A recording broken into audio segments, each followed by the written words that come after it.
প্রধানমন্ত্রী শেখ হাসিনাকে টেলিফোন করেছেন জাতিসংঘ মহাসচিব অ্যান্টনিও গুতেরেস। তারা প্রায় 12 মিনিট কথা বলেন বলে প্রধানমন্ত্রীর প্রেস সচিব ইহসানুল করিম স্বাক্ষরিত এক সংবাদ বিজ্ঞপ্তিতে জানানো হয়েছে। এবার পদত্যাগের নির্দেশ দিল জাতিসংঘের মহাসচিব অ্যান্টনিও গুতেরেস। এজন্য নিরপেক্ষ সরকারের কাছে ক্ষমতা হস্তান্তর করে নির্বাচন দিতে হবে, নইলে জাতিসংঘ থেকে কঠোর নিষেধাজ্ঞা দেওয়া হবে বলে জানান এই মহাসচিব। I feel like I've answered this question before, but it's a new year, so I will answer it again. We support a free and fair election in Bangladesh. We have made that quite clear a number of times. We will watch the elections very closely, but of course I would never speculate in advance about what actions we may or may not take in response to the development. প্রহসনের নির্বাচন উল্লেখ করে তা বাতিলে কমিশনের প্রতি আহ্বানও জানিয়েছে তারা।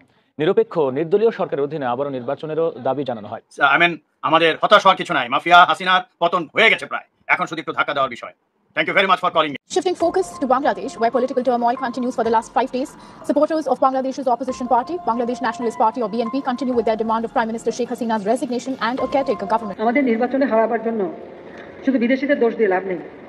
আমার দেশেরও কিছু জ্ঞানী গুণী মুরব্বী তারাও যেন উঠে পড়ে লাগলেন। নির্বাচনকালীন সময় সরকার করতে চান, তখন তিনি সেই সময়ে তিনি পদত্যাগ করবেন এবং তারপরে তিনি তার সরকার গঠন করবেন। পদত্যাগ করতেছেন আমাদের প্রধানমন্ত্রী শেখ হাসিনা। ধরনের চ্যালেঞ্জ মোকাবিলায় বাহিনীর সদস্যদের প্রস্তুত থাকার আহ্বান জানিয়েছেন সেনাপ্রধান general S M Shafiuddin Ahmed. সেনাবাহিনী তাদের প্রচলিত যে দায়িত্বগুলো পালন করে সেগুলো পালন করার ক্ষেত্রে অসামরিক প্রশাসনের সহায়তা একটা গুরুত্বপূর্ণ বিষয়। বাংলাদেশ সেনাবাহিনী তাদের পাশে দাঁড়িয়ে দায়িত্ব পালন করতে পারবে, আমরা তখনই তাদের ডাকে সাড়া দিব এবং অবশ্যই তাদের পাশে বসে আমাদের দায়িত্ব পালন। অবশেষে শেখ হাসিনা পদত্যাগ করতে রাজি হয়ে গেছে। যুক্তরাষ্ট্র এবং জাতিসংঘ থেকে শেখ হাসিনাকে যে চাপটি দেওয়া হয়েছিল সেই চাপটি কিন্তু শেখ হাসিনা নিতে পারছে না। শেখ হাসিনা নিজের মুখে বলেছে, আমি আর এই দেশে রাজত্ব করতে চাচ্ছি না, আমি খুব তাড়াতাড়ি পদত্যাগ করবো, এমনটা কিন্তু জানিয়েছে শেখ হাসিনা। যুক্তরাষ্ট্র থেকে শেখ হাসিনাকে যে চাপটি দেওয়া হয়েছে সেই চাপটি কিন্তু মাথা পেতে নিয়েছে শেখ হাসিনা। আজকের এই ভিডিওতে আপনারা বিস্তারিত মাধ্যমে সব কিছু দেখতে পারবেন। জাতিসংঘ শেখ হাসিনাকে আর চাচ্ছে না এই বাংলাদেশে যেন শেখ হাসিনা রাজনীতি করে এবং বাংলাদেশে রাজত্ব করে, এমনটা কিন্তু শেখ হাসিনা নিজের মুখেই জানিয়েছে। তো বিস্তারিত ভিডিওতে যাওয়ার আগে যারা এখন এই চ্যানেলটি সাবস্ক্রাইব করেন, এই চ্যানেলটি সাবস্ক্রাইব করে পাশে থেকে বেল আইকনটি বাজিয়ে রাখবেন। যারা এই ভিডিওতে লাইক দেন দ্রুত এই ভিডিওতে লাইক করে দেবেন। তো বেশি কথা বলবো না, আপনাদের সরাসরি এখন বিস্তারিত ভিডিওতে নিয়ে যাব। প্রধানমন্ত্রী শেখ হাসিনাকে টেলিফোন করেছেন জাতিসংঘ মহাসচিব অ্যান্টনিও গুতেরেস। তারা প্রায় 12 মিনিট কথা বলেন বলে প্রধানমন্ত্রীর প্রেস সচিব ইহসানুল করিম স্বাক্ষরিত এক সংবাদ বিজ্ঞপ্তিতে জানানো হয়েছে। এবার পদত্যাগের নির্দেশ দিল জাতিসংঘের মহাসচিব অ্যান্টনিও গুতেরেস। এজন্য নিরপেক্ষ সরকারের কাছে ক্ষমতা হস্তান্তর করে নির্বাচন দিতে হবে, নইলে জাতিসংঘ থেকে কঠোর নিষেধাজ্ঞা দেওয়া হবে বলে জানান এই মহাসচিব। I feel like I've answered this question before, but it's a new year, so I will answer it again. We support a free and fair election in Bangladesh. We have made that quite clear a number of times. We will watch the elections very closely, but of course I would never speculate in advance about what actions we may or may not take in response to the development. প্রহসনের নির্বাচন উল্লেখ করে তা বাতিলে কমিশনের প্রতি আহ্বানও জানিয়েছে তারা। নিরপেক্ষ নির্দলীয় সরকারের অধীনে আবারও নির্বাচনেরও দাবি জানানো হয়। আমাদের হতাশ হওয়ার কিছু নাই, মাফিয়া হাসিনার পতন হয়ে গেছে প্রায়, এখন শুধু একটু ধাক্কা দেওয়ার বিষয়। Thank you very much for calling me. Shifting focus to Bangladesh, where political turmoil continues for the last 5 days, supporters of Bangladesh's opposition party, Bangladesh Nationalist Party or BNP, continue with their demand of Prime Minister Sheikh Hasina's resignation and a caretaker government. আমাদের নির্বাচনে হারাবার জন্য শুধু বিদেশিদের দোষ দিয়ে লাভ নেই। আমার দেশেরও কিছু জ্ঞানী গুণী মুরব্বী তারাও যেন উঠে পড়ে লাগলেন। নির্বাচনকালীন সময় সরকার করতে চান, তখন তিনি সেই সময়ে তিনি পদত্যাগ করবেন এবং তারপরে তিনি তার সরকার গঠন করবেন। পদত্যাগ করতেছেন আমাদের প্রধানমন্ত্রী শেখ হাসিনা। ধরনের চ্যালেঞ্জ মোকাবিলায় বাহিনীর সদস্যদের প্রস্তুত থাকার আহ্বান জানিয়েছেন সেনাপ্রধান general S M Shafiuddin Ahmed. সেনাবাহিনী তাদের প্রচলিত যে দায়িত্বগুলো পালন করে সেগুলো পালন করার ক্ষেত্রে অসামরিক প্রশাসনের সহায়তা একটা গুরুত্বপূর্ণ বিষয়।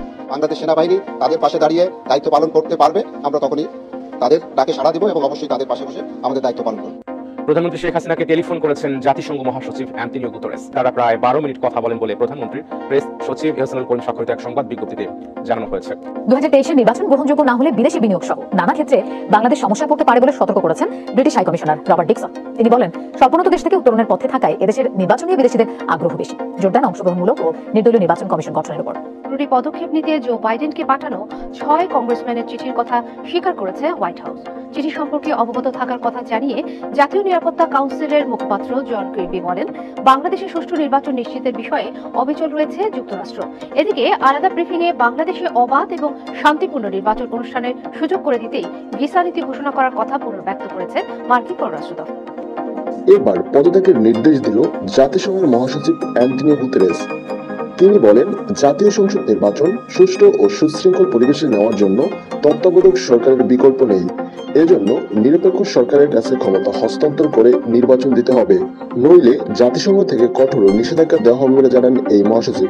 তারা চাইছিল তত্ত্বাবধায়ক সরকার, তাই না? কোনো তো সন্দেহ নাই, এবং বলছিল তত্ত্বাবধায়ক সরকার পেলে তারা হাসিনার অধীনে নির্বাচনে যাবে না, ঠিক কিনা? এর বাইরে তো কিছু বলছে। প্রহসনের নির্বাচন উল্লেখ করে তা বাতিলে কমিশনের প্রতি আহ্বান জানিয়েছে তারা। নিরপেক্ষ নির্দলীয় সরকারের অধীনে আবারও নির্বাচনেরও দাবি জানানো হয়।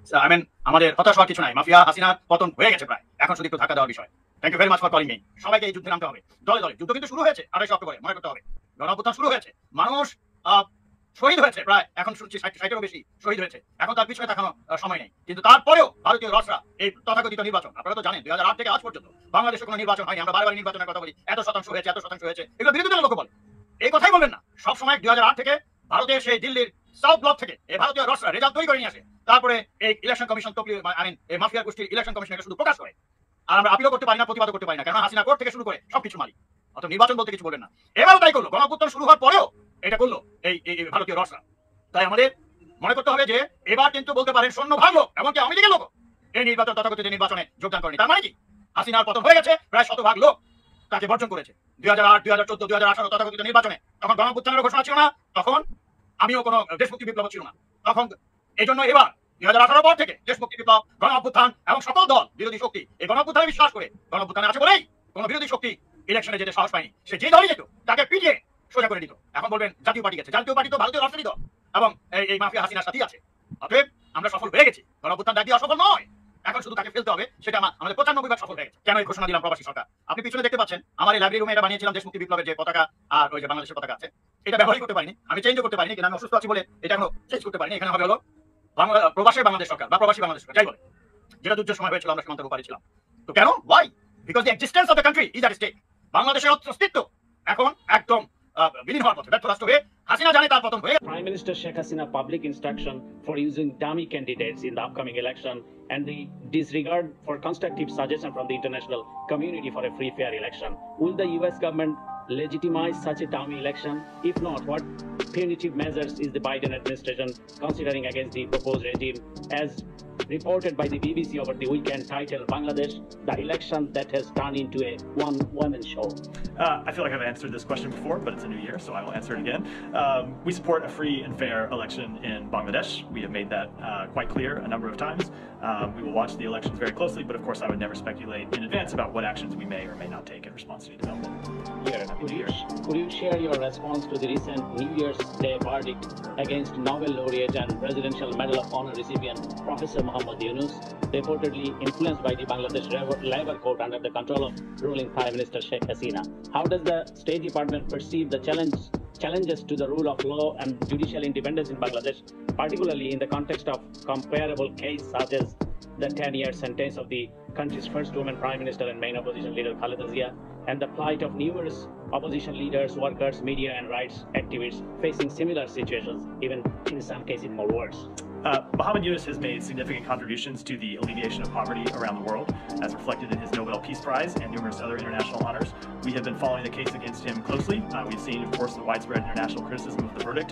For our part, we have encouraged the Bangladeshi government to ensure a fair and transparent legal process, and we will continue to follow any further developments closely. One more, Matt. The next election will take place in this week, coming weekend.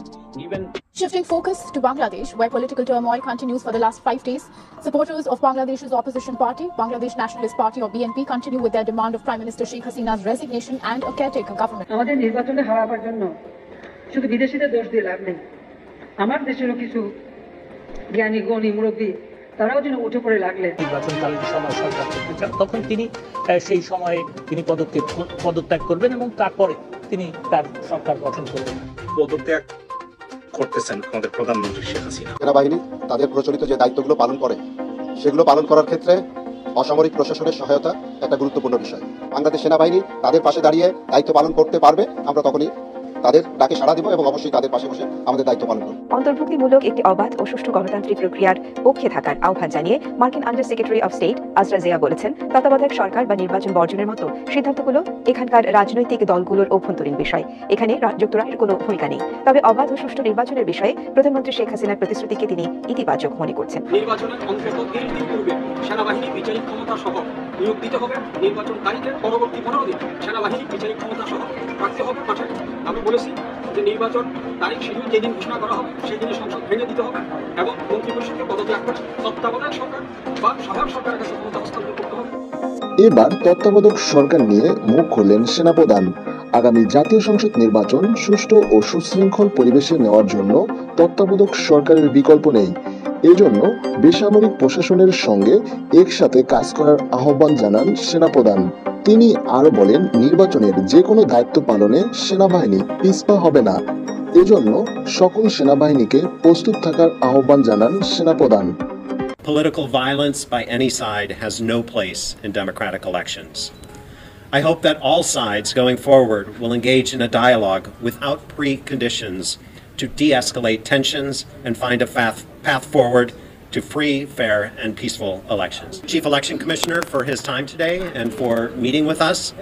During our meetings and our conversation, we urged for transparency and accountability in the Election Commission's unique constitutional role in the essential work that it plays in organizing elections that meet international standards. Free and fair elections, as we all know, happen in the weeks and the months before the actual day that votes are cast. And in order to have free and fair and peaceful elections requires the responsibility of voters, of political parties, of the government, of security forces, civil society, the media, and of course the Election Commission. Any actions that undermine this democratic election process, including the use of violence to prevent people from exercising their right to freedoms of association, peaceful assembly, internet access, call into question the ability to conduct free and fair elections. Political violence by any side has no place in democratic elections. I hope that all sides going forward will engage in a dialogue without preconditions to de-escalate tensions and find a path forward to free. ধরনের challenge মোকাবিলায় বাহিনীর সদস্যদের প্রস্তুত থাকার আহ্বান জানিয়েছেন সেনাপ্রধান general SM Shafiuddin Ahmed. এদিকে নতুন প্রধানমন্ত্রী হিসেবে নিয়োগ পেয়েছেন সাবেক স্বরাষ্ট্র পররাষ্ট্রমন্ত্রী। এছাড়া আজই শপথ নেবে নতুন মন্ত্রিসভা। এবং সেটার জন্য তারা অপারেশনটা করার মতো আগায় নাই। তখন তারা সেনাবাহিনীর সহায়তা চেয়েছে এবং গতকালকে সন্ধ্যার পরে রাতে 8টার দিকে আমাদেরকে বলা হয়েছে যে সেনাবাহিনীকে অপারেশনটা করার জন্য। এবং তারপরের দিকে আমাদের এখানে 17 পদাতিক ডিভিশন আছে, তার অধীনে প্রথম প্যারাকাউন্টার ব্যাটালিয়ন আছে। তারাই সে মূলত অপারেশনাল যে কি প্ল্যানিং সেগুলো গতকালকে রাতে সেগুলো করেছে। এবং আজকে সকাল থেকে আনুমানিক 7:30 থেকে রান হয়েছে, 9টার দিক থেকে অপারেশন শুরু হয়েছে। এবং আমাদের প্রথম লক্ষ্য ছিল এবং সেটা করার জন্য আমাদের সর্বাত্মক চেষ্টা ছিল, সেটা ছিল আমাদের প্রাইম লক্ষ্য। সেই লক্ষ্যটা আমরা খুব সফলের সাথে আমাদের এটা সফল করতে পেরেছি। তো যার দরুন এই পুরো অপারেশনটা অনেক কেয়ারফুলি করতে হচ্ছে এবং এর জন্য অনেক সময় লাগছে। আজকে এ পর্যন্ত যা অপারেশন হয়েছে তাদের মেইন কাজ এবং সেটা আমরা সফলের সাথে করতে পেরেছি। এবং এক্স্যাক্টলি অপারেশনটা কখন শেষ হবে সেটা আমরা এখনই আপনাদেরকে সুস্পষ্টভাবে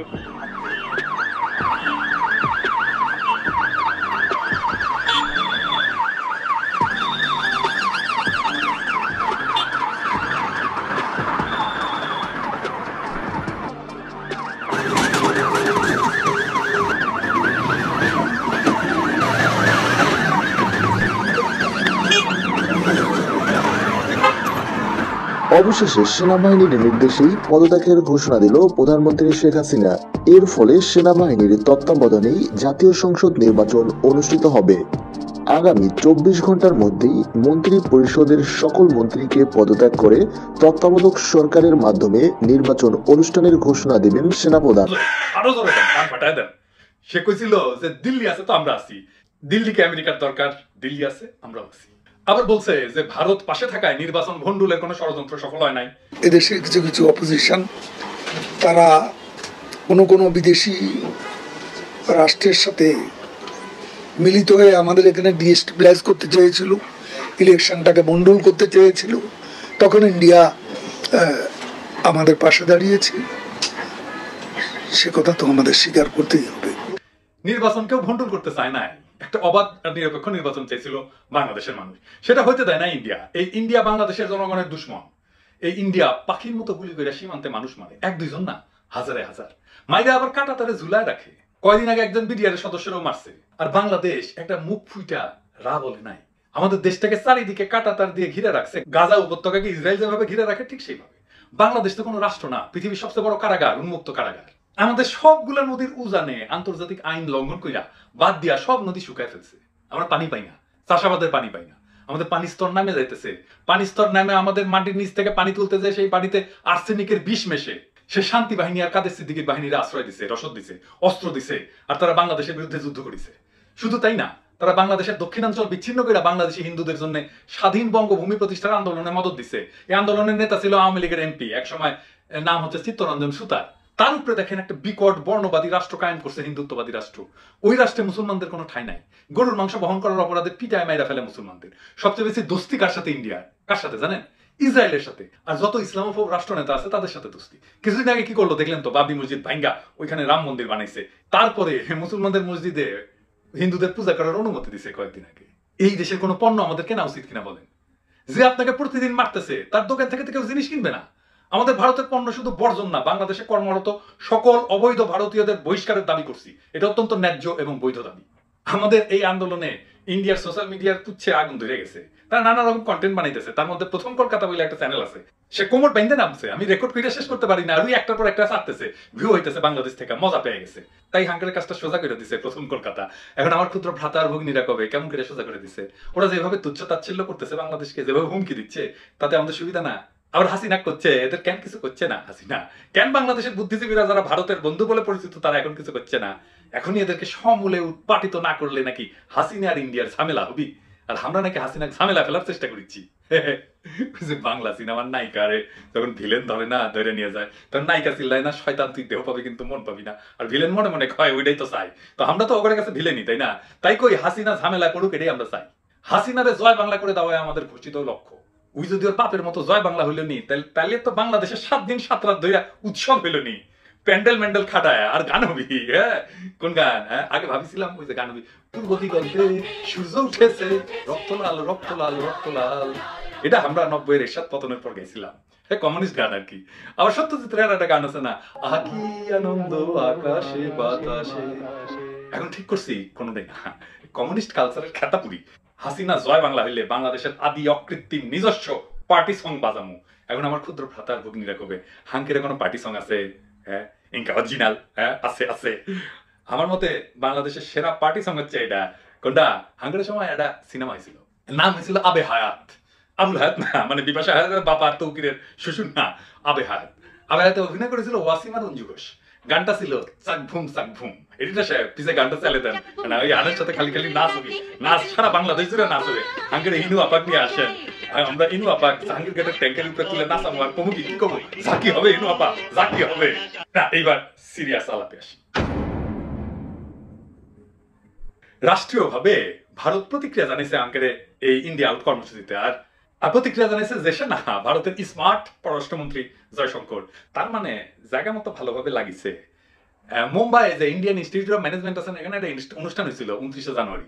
ওই ইনস্টিটিউটের ছাত্ররা জয়শঙ্করকে গেছিল যে ইন্ডিয়ার পররাষ্ট্রমন্ত্রী কি মার খাইতেছে, কারণ সে তার প্রতিবেশী যেমন মালদ্বীপ তারপরে বাংলাদেশকে হারাইতেছে। ওরা চায়নার কাছে চলে যাইতেছে। চায়না তো মেলা আগে থেকে ভারত মহাসাগরে তার প্রভাব বাড়াবার জন্য ইন্ডিয়ার লগে প্রতিযোগিতা করতেছে। উত্তরে জয়শঙ্কর কইছে আন্তর্জাতিক রাজনীতি একটা প্রতিযোগিতামূলক খেলা। চিন্তা করেছেন ক্যাঙ্কা উদ্ধত হাঙ্কের জান যায়, আর এর কাছে ওটা খেলা। দেখেন উই কলে ইন্ডিয়ানদের কাছে খুব সেলিব্রেটেড, ভালো ইংরেজি করবার পারে, যুক্তি তুলে ধরবার পারে, চোখে চোখ রেখা বলতে পারে, ডরায় না কাউরে।